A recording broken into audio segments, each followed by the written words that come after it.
Assalamualaikum warahmatullahi wabarakatuh. Perkenalkan, nama saya Agnes Wulandari dengan NIM F1E121218 dari Prodi Sistem Informasi Fakultas Sains dan Teknologi Universitas Jambi. Saya dari ruang R001 dengan mata kuliah Statistika Terapan akan menjelaskan tentang laporan UAS MK Statistika Terapan dengan judul penelitian Analisis Pengaruh Layanan Website Tokopedia terhadap Kepuasan Konsumen menggunakan metode WebQual 4.0. Yang pertama, saya akan menjelaskan populasi dan sampel dari penelitian ini. Nah, populasi dari penelitian ini adalah mahasiswa Sistem Informasi Angkatan 2021 yang mengambil mata kuliah Statistika Terapan. Nah, sedangkan sampel yang saya gunakan adalah mahasiswa Sistem Informasi Angkatan 2021 yang mengambil mata kuliah Statistika Terapan di ruang 001. Nah, jumlah sampel dari penelitian ini adalah 30 mahasiswa di kelas R001 Statistika Terapan dan teknik pengambilan sampel yang saya gunakan adalah teknik sampling acak, sederhana atau simple random sampling. Pengumpulan data dilakukan dengan cara menyebarkan kuesioner berbentuk G-form ke kelas R001 Statistika Terapan yang telah berisi beberapa pertanyaan. Kuesioner yang digunakan dalam penelitian ini adalah dengan menggunakan kuesioner WebQual 4.0. Nah, di mana metode WebQual 4.0 ini adalah suatu pendekatan yang digunakan untuk mengukur kualitas layanan dan kepuasan pengguna terhadap situs web. Nah, kuesioner WebQual 4.0 ini dirancang khusus untuk mengukur berbagai dimensi yang relevan dengan pengalaman pengguna dalam mengakses dan menggunakan situs web. Selanjutnya itu variabel dan indikator dalam penelitian ini. Penelitian ini menggunakan skala Likert untuk pengisian kuesioner skala. Skala ini menggunakan 4 pilihan jawaban yang terdiri dari sangat tidak setuju, yaitu poinnya 1, tidak setuju 2, setuju 3, dan sangat setuju 4. Nah, variabel bebas dalam penelitian ini adalah variabel yang mempengaruhi atau penyebab perubahannya atau timbulnya variabel terikat. Variabel pada penelitian ini ada terbagi menjadi 3 variabel, yaitu kemudahan pengguna, usability atau X1, kualitas informasi, information quality atau X2, dan kualitas interaksi atau interaction quality atau X3. Dan variabel terikatnya adalah variabel yang dipengaruhi atau menjadi akibat karena adanya variabel bebas. Variabel terikat pada penelitian ini adalah kepuasan pelanggan atau user satisfaction. Nah, selanjutnya yaitu hipotesis yang saya ajukan pada penelitian ini ada 3. Yang pertama, H1-nya usability atau kegunaan apakah berpengaruh signifikan terhadap user satisfaction atau kepuasan pelanggan. H2, hipotesis yang kedua itu H2-nya information quality atau kualitas informasi apakah berpengaruh signifikan langsung terhadap user satisfaction atau kepuasan pengguna. Dan hipotesis yang ketiga atau H3-nya, interaction quality atau kualitas interaksi apakah berpengaruh signifikan langsung terhadap user satisfaction atau kepuasan pengguna. Nah, selanjutnya kita akan membuat selanjutnya kita akan membuat modelnya, yang mana ini juga nanti kita akan menguji dengan 2 metode, yaitu outer model dan inner model. Nah, yang pertama-tama kita akan membuka Smart PLS-nya. Lalu kita beri nama latihan SEM 6. Lalu kita import data file. Kita import jawaban kuesioner yang telah berisi. Kita import jawaban-jawaban dari kuesioner yang telah diisi. Ini ya, open.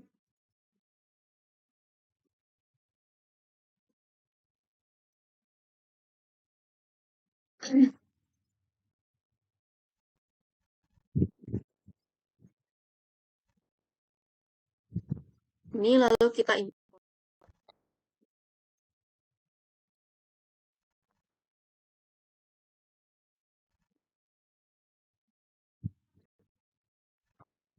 Setelah diimport, hasil seperti ini. Nah, untuk membuat modelnya, setelah dimasukkan kita terus kita pilih tipe modelnya,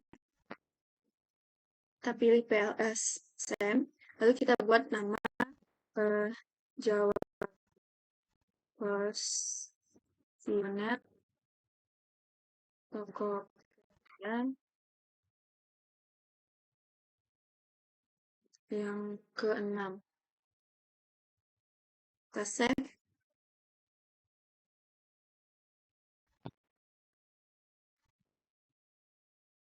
Maka akan muncul seperti ini. Nah, untuk membuat modelnya, yang pertama-tama kita tekan Shift, kita tarik untuk variabel utamanya yaitu X1 sampai X1.1 sampai X1.5. Kita klik lalu tarik ke kanan. Nah, X1-nya itu adalah variabel dari usability, maka kita ganti namanya dengan usability. Kita enter.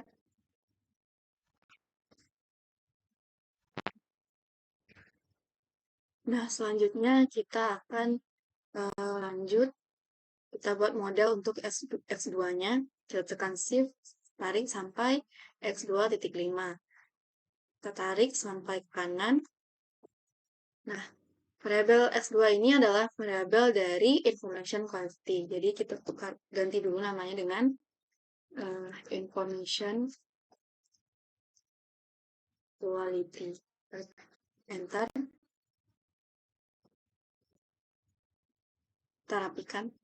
Lalu variabel yang ketiganya X3 kita tarik sampai X3.5 kanan. Karena X3 ini adalah interaction quality, kita ganti namanya dengan interaction quality. Enter. Dan yang terakhir yaitu variabel Y. Kita tarik shift, tekan shift sampai Y5. Tarik ke kanan. Y ini adalah variabel dari user satisfaction. Tekan enter. Kan jadilah seperti ini. Ini merupakan modelnya. Lalu untuk menghitungnya kita harus connect-kan dulu. Kita klik connect, tarik ini usability, garis usability ke user satisfaction. Lalu information quality ke user satisfaction dan interaction quality ke user satisfaction.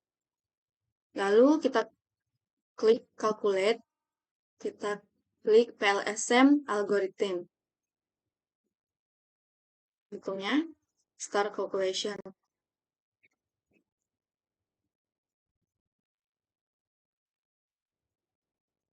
Kita akan muncul loading faktor di berbagai panah sesuai dengan indikator masing-masing di sini ya.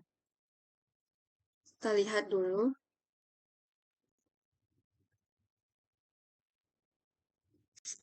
Berarti ini sama dengan yang tabel. Nah, ini ukuran selanjutnya. Ya, selanjutnya itu hasil uji pengukuran atau outer model. Nah, kita cerita dulu apa itu pengukuran outer model. Nah, teknis analisis data pada penelitian ini menggunakan sampel S yang dilakukan melalui 2 tahap, yaitu uji model pengukuran outer model dan uji model struktural atau inner model. Nah, model pengukuran menjelaskan bagaimana konstruk diukur dan dapat diandalkan atau valid, serta reliable dengan melihat validitas konvergen, validitas diskriminan, dan reliabilitas konstruk. Yang pertama, uji validitas konvergen. Nah, dilihat dari nilai loading faktornya, yaitu nilai yang dimiliki oleh setiap indikator dengan nilai yang telah ditentukan oleh rule of thumb sebesar 0,7 atau lebih tinggi. Dan nilai IVE-nya atau varian expected, yaitu nilai yang dimiliki oleh setiap variabel sebesar 0,5 atau lebih tinggi. Kita lihat tabel validitas konvergen di samping ini.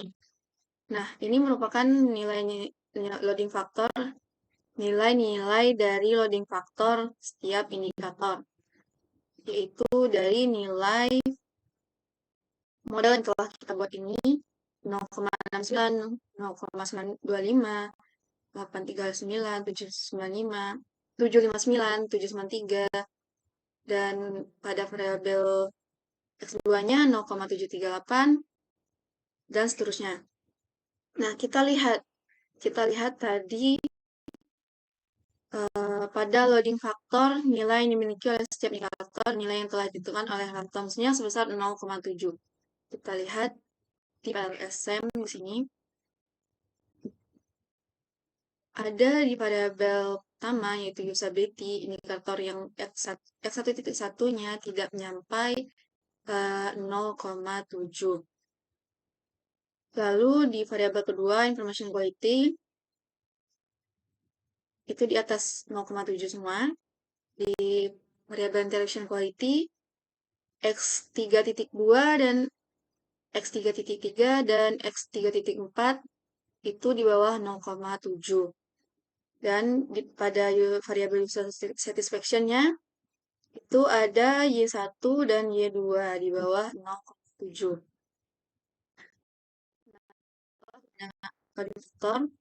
Lalu kita melihat nilai AVE dari validitas konvergen. Kita melihat nilai AVE di konstruk reliability dan validity-nya. Kita lihat overview. Di sini nilai AVE-nya di atas 0,5. Jadi bisa dikatakan dan bisa disimpulkan bahwa hasil uji validitas konvergen disajikan pada tabel ini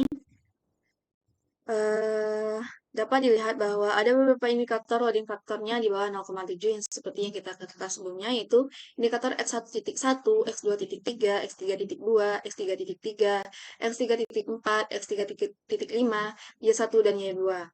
Nah, loading faktor dengan nilai 0,50 sampai 0,60 itu masih bisa diterima. Jadi, dapat disimpulkan bahwa seluruh indikator memiliki tingkat validitas konvergen yang baik. Jadi, uji validitas konvergen itu memiliki konvergen yang baik ya.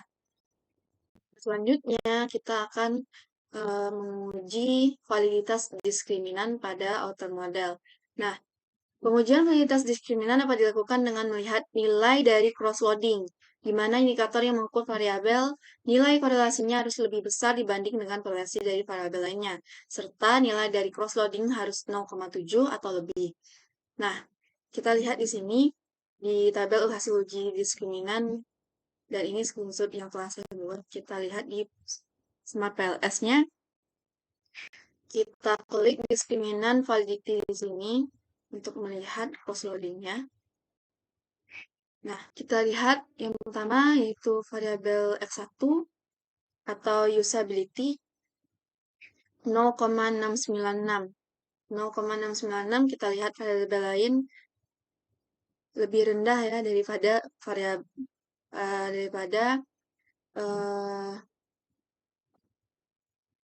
cross-loading dari usability. Selanjutnya, indikator kedua dari usability 0,925. Kita lihat cross-loading variabel lain itu lebih kecil ya daripada cross-loading pada indikator kedua usability. Lalu indikator yang ketiga 0,839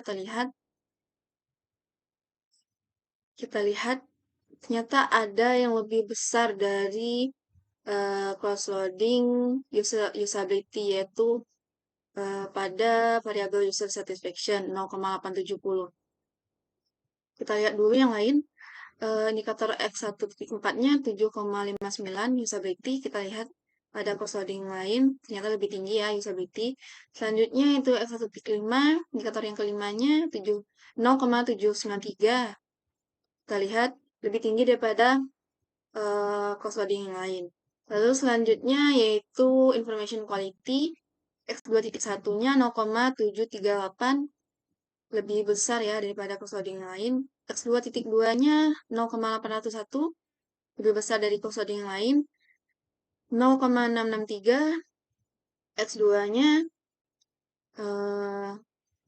lebih besar dari cost loading yang lain, X2.4-nya 0,850 lebih besar dari cost loading yang lain, dan yang terakhir, indikator yang kelima pada information quality 0,823 lebih besar dari course loading yang lain. Selanjutnya itu interaction quality, kita lihat X3.1-nya 0,805 lebih tinggi dari course loading yang lain. X3.2-nya 634 lebih tinggi daripada course loading yang lain. X3.3-nya juga lebih tinggi daripada course loading yang lain. X3.4 juga lebih tinggi daripada course loading yang lain, namun tidak mencapai 0,7. Selanjutnya, X3.5-nya 0,868 lebih tinggi. Ada yang lebih tinggi dari cross loading intelligent quality indikator yang kelima, yaitu pada user satisfaction 0,893. Nah, kita lanjut dulu untuk variabel Y 0,507.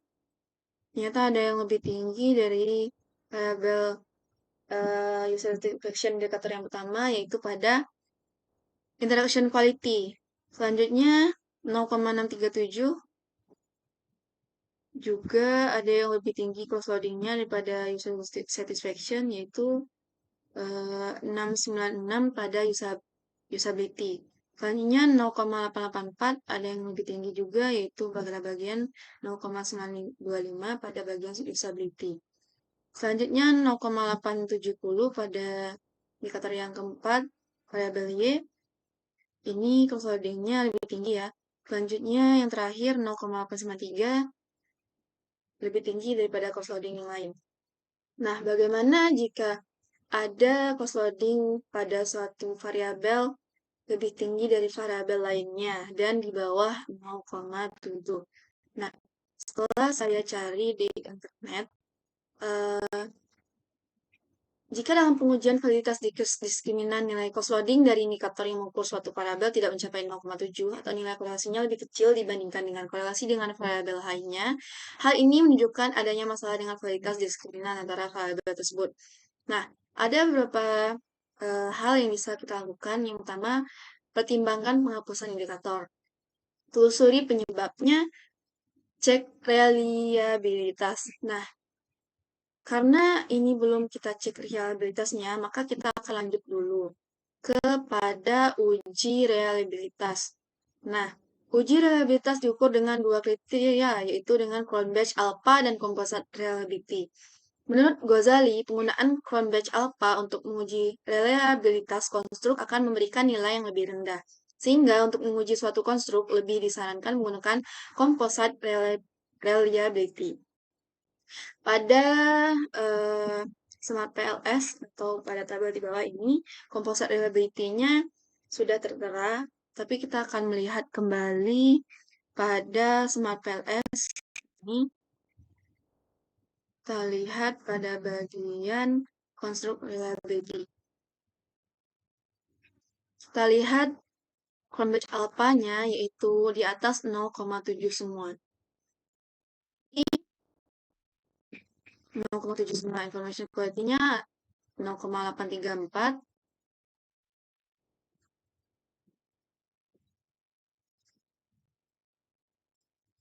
Composite reliability 0,884. 0,884, jadi 0,884. Lalu interaction quality-nya 0,835. 0,835, betul ya. Selanjutnya prediksi 0,902. Oh, berarti saya terbalik ya.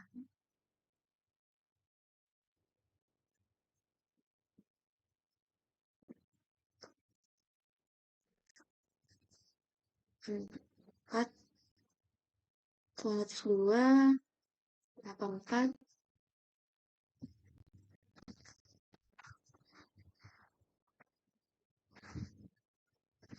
Nah, kita lihat composite reliability-nya yaitu semuanya di atas 0,7. Jadi, dapat disimpulkan bahwa setiap variabel yang digunakan dalam penilaian ini memenuhi standar karena memiliki nilai composite reliability di atas 0,7 dan dapat dinyatakan reliable. Selanjutnya yaitu uji yang kedua, hasil uji struktural atau inner modelnya. Nah, uji ini dilakukan untuk melihat pengaruh dari variabel ke variabel laten lainnya, atau variabel independen terhadap variabel dependen, di mana variabel independen sebagai variabel eksogen dan variabel dependen sebagai variabel endogen. Nah, nilai R-square dengan nilai yaitu 0,75 maka dinyatakan bahwa model dikategorikan kuat atau 0, dikategorikan kuat. Nilai R-square dengan nilai yaitu 0,75 maka dinyatakan bahwa model dikategorikan kuat. 0,50 dinyatakan bahwa model dikategorikan moderat atau sedang, dan 0,25 dinyatakan bahwa model dikategorikan lemah. Berdasarkan kita lihat pada tabel hasil uji R, kita lihat pada SmartPads-nya R-square, kita lihat view.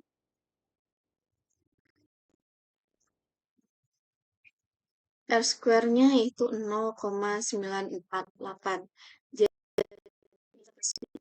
ini 0 di atas 0,75 ya. Berarti dapat dilihat bahwa variabel Y satisfaction memiliki nilai R-square 0,948. Hal tersebut menunjukkan bahwa variabel user satisfaction dapat dijelaskan oleh variabel usability, information quality, interaction quality. Bisa menjelaskan 94,8%, sehingga dapat disimpulkan model struktural variabel user satisfaction termasuk kategori yang kuat. Selanjutnya yaitu pengujian F-square pada inner model. Nah, dilakukan untuk melihat besarnya pengaruh nilai pada R kuadrat ketika konstruk tertentu dihilangkan dari model yang digunakan. Hal ini dilakukan untuk mengetahui apakah konstruk yang dihilangkan memiliki dampak terhadap konstruk endogen. Nah, F-square sendiri memiliki rentan nilai untuk melihat efek dari konstruk tersebut dengan rule of thumb, yaitu 0,35 menunjukkan efek besar, 0,15 menunjukkan efek menengah, 0,02 menunjukkan efek kecil, dan kurang dari 0,02 dianggap tidak memiliki efek atau pengaruh. Terlihat di sini F-square-nya, kita masuk ke pada bagian F-square-nya, kita boleh. Nah, nilai information quality ke user satisfaction itu 0,078. Berarti kalau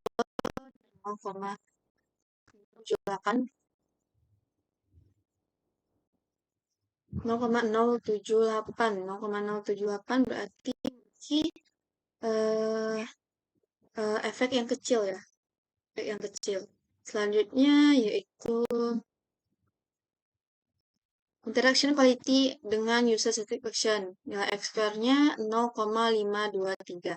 Berarti ini di atas 0,35. Berarti menunjukkan efek yang besar. Selanjutnya yaitu dengan user satisfaction dengan nilai F-square 2,383. Nah, ini menunjukkan bahwa di atas 0,35 aja. Jadi menunjukkan efek yang besar. Nah, terdapat variabel memiliki kontribusi terhadap nilai F-square pada model penelitian, yaitu F-square variabel usability terhadap user satisfaction, yaitu sebesar 2,383 atau 23,83%, sehingga memiliki pengaruh yang besar. F-square variabel information quality terhadap user satisfaction, yaitu sebesar 0,078 atau 7,8%, tidak memiliki efek atau pengaruh. Dan F-square variabel interaction quality terhadap user satisfaction yaitu sebesar 0,523 atau 52,3% yang memiliki pengaruh yang besar. Nah, selanjutnya itu uji hipotesis. Untuk melihat hasil uji hipotesis, kita membutuhkan nilai T statistik dan p-value. Nah, pada uji hipotesis kita melihat nilai T statistik, statistiknya harus lebih besar dari 1,96 dan nilai p-value-nya harus lebih kecil dari 0,05. Berarti itu akan dinyatakan signifikan. Kalau lihat dulu pada penelitian ini, pada untuk uji hipotesisnya kita back, kita calculate, kita pilih bootstrapping. Lalu kita kalkulasikan.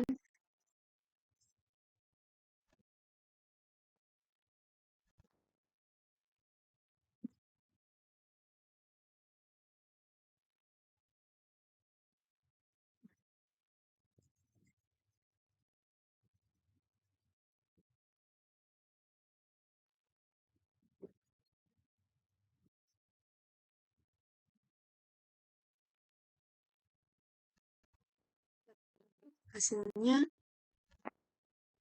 nah, pada final result dan total effect.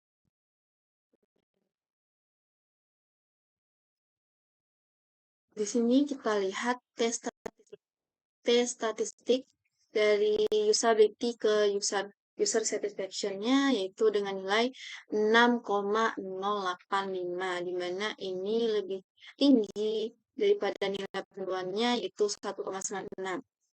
Dan kita lihat nilai p-value-nya itu 0,000, lebih kecil dari 0,05 ya. Jadi usability itu atau penggunaan berpengaruh signifikan langsung terhadap user satisfaction karena memiliki nilai tes statistik sebesar 6,085 yaitu lebih besar dari 1,96 dan nilai p-value-nya sebesar 0,0000 lebih kecil dari 0,05. Nah, dengan demikian hipotesis H1 pada penelitian ini diterima atau signifikan ya. Selanjutnya itu X2, kita information ke user satisfaction. Kalau kita lihat T statistiknya dengan nilai 2,250 dan p-value-nya 0,025. Berarti T statistiknya lebih besar dari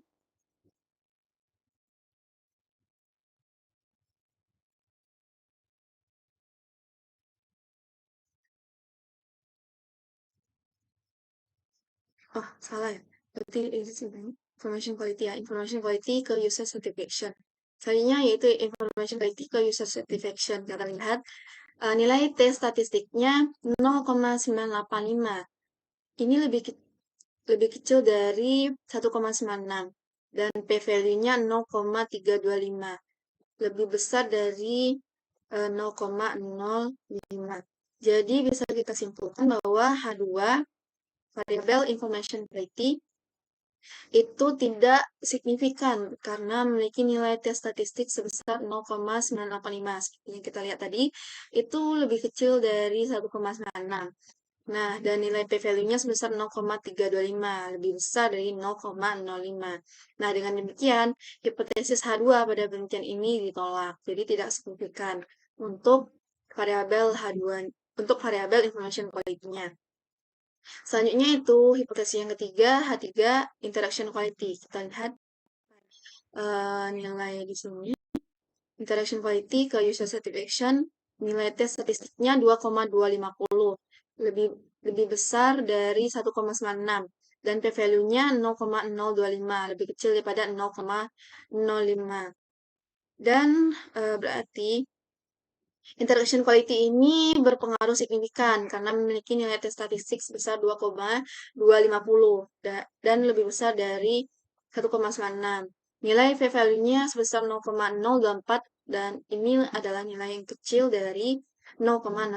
Nah, dengan demikian hipotesis H3 pada penelitian ini dapat diterima. Nah, kesimpulannya, berdasarkan hasil uji yang hipotesis pada tabel hasil uji hipotesis dapat disimpulkan bahwa H1 dan H3 atau usability, kegunaan, dan interaction quality atau kualitas interaksi itu berpengaruh signifikan terhadap user satisfaction. atau kepuasan pengguna karena memiliki nilai tes statistik lebih besar dari 1,96 dan nilai p-value-nya 0,05. Nah, dan H2 atau information quality, kualitas informasi, tidak berpengaruh signifikan langsung terhadap user satisfaction atau kepuasan pengguna karena memiliki nilai tes statistik lebih kecil dari 1,96 dan nilai p-value-nya lebih besar dari 0, demikian penjelasan tentang analisis pengaruh layanan website Tokopedia terhadap kepuasan konsumen menggunakan metode web QuAL 4.0. Lebih dan kurang saya mohon maaf. Wabillahi taufiq wal hidayah. Wassalamualaikum warahmatullahi wabarakatuh.